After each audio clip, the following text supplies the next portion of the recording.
Turning your engine 25V105.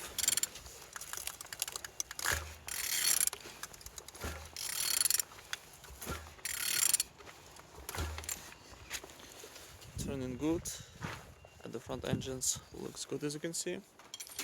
Compressor look nice. Altimeter without any damage. And on this side everything's good.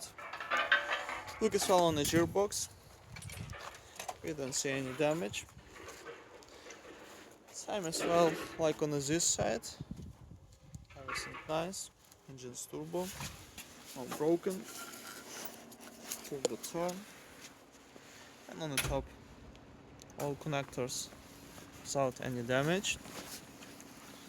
On the bottom no cracks, no leaks.